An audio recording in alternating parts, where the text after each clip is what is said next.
2008 की सबसे बड़ी आर्थिक तबाही, ग्रेट फाइनेंशियल क्राइसिस। क्या आपने कभी सोचा है कि एक ऐसा समय भी आया था जब पूरी दुनिया की अर्थव्यवस्था एक झटके में घुटनों पर आ गई थी? बैंक बंद हो गए, करोड़ों लोग बेरोजगार हो गए और शेयर बाजार ऐसे गिरा जैसे किसी ने प्लग खींच लिया हो। जी हां, बात हो रही है 2008 की ग्रेट फाइनेंशियल क्राइसिस की। लेकिन यह हुआ कैसे? अमेरिका की गलती की सजा पूरी दुनिया ने क्यों भुगती और भारत पर क्या असर पड़ा? 2008 की यह आर्थिक तबाही कोई अचानक आई आफत नहीं थी। इसके बीज 2001 के बाद ही बो दिए गए थे। अमेरिका में इंटरेस्ट रेट्स बहुत कम कर दिए गए थे ताकि लोग ज्यादा लोन लें। लोगों ने घर खरीदने के लिए भारी संख्या में लोन लिए, यहां तक कि वो लोग भी जो लोन चुकाने की हैसियत नहीं रखते थे। ऐसे लोन को कहते हैं सब प्राइम मॉर्गेज लोन्स। अब बैंकों ने इन लोन को पैक करके एक नया फाइनेंशियल प्रोडक्ट बनाया, मॉर्गेज बैक्ड सिक्योरिटीज या फिर एमबीएस, और इसे दुनिया भर में बेचना शुरू कर दिया। जिन्हें पैसे की समझ थी वो भी फंस गए, क्योंकि इन खराब लोन को AAA रेटिंग दी गई थी, मतलब बिल्कुल सेफ। कुछ समय तक सब कुछ सही चला, लेकिन जैसे ही रियल एस्टेट की कीमतें गिरने लगीं, पूरा सिस्टम हिल गया। लोग अपने लोन चुकाने में नाकाम रहे, बैंक के पास खाली घर और डूबते हुए लोन रह गए।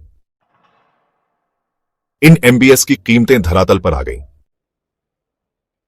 इसका असर सबसे पहले अमेरिका के बड़े बड़े बैंकों पर पड़ा। Bear Stearns, Lehman Brothers, Merrill Lynch एक के बाद एक गिरने लगे, और 15 सितंबर 2008 को जब लेमन ब्रदर्स दिवालिया हुआ तो पूरी दुनिया की नींव हिल गई।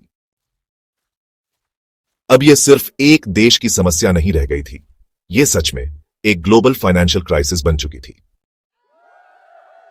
देखिए, दुनिया भर की स्टॉक मार्केट्स क्रैश कर गईं, करोड़ों लोगों की नौकरियां चली गईं, कई कंपनियों ने तो प्रोडक्शन ही बंद कर दिया, और दुनिया की बड़ी बड़ी अर्थव्यवस्थाएं भी मंदी में चली गईं। यहां तक कि भारत भी इससे बच नहीं पाया। सेंसेक्स 21,000 से गिरकर 8,500 तक आ गया। फॉरेन इन्वेस्टर्स ने पैसा निकालना शुरू कर दिया। एक्सपोर्ट और मैन्युफैक्चरिंग सेक्टर भी बुरी तरह प्रभावित हुए। जब हालात हाथ से निकल गए तो अमेरिका को कदम उठाना पड़ा। $700 अरब का टार्प यानी ट्रबल्ड एसेट रिलीफ प्रोग्राम लाया गया। फेडरल रिजर्व ने ब्याज दरें लगभग शून्य कर दी। क्वांटिटेटिव ईजिंग शुरू हुआ, मतलब छपाई से पैसे सिस्टम में डाले गए, और फिर धीरे धीरे सालों में जाकर सिस्टम रिकवर हुआ। लेकिन लोगों का भरोसा बैंकों पर कभी पहले जैसा नहीं रहा। भारत पर असर जरूर पड़ा, लेकिन हमारा बैंकिंग सिस्टम इतना कमजोर नहीं था। हमारी सब प्राइम एक्सपोजर बहुत कम थी, आरबीआई का रेगुलेशन मजबूत था। लेकिन इस क्राइसिस से दुनिया ने कई सबक सीखे। सबसे पहला, कभी भी बिना जांचे परखे AAA रेटिंग पर भरोसा मत करो।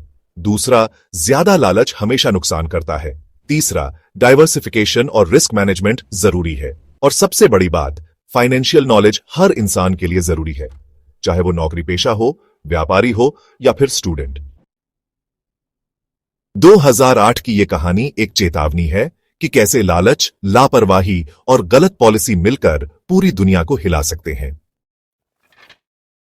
अगर आप चाहते हैं कि भारत ऐसे किसी संकट से बचे, तो खुद फाइनेंशियल नॉलेज लीजिए और दूसरों को भी बताइए। अगर आपको यह वीडियो पसंद आया हो तो लाइक कीजिए, कमेंट में बताइए क्या आपने उस समय इस क्राइसिस को महसूस किया था, और चैनल को सब्सक्राइब करना मत भूलिए।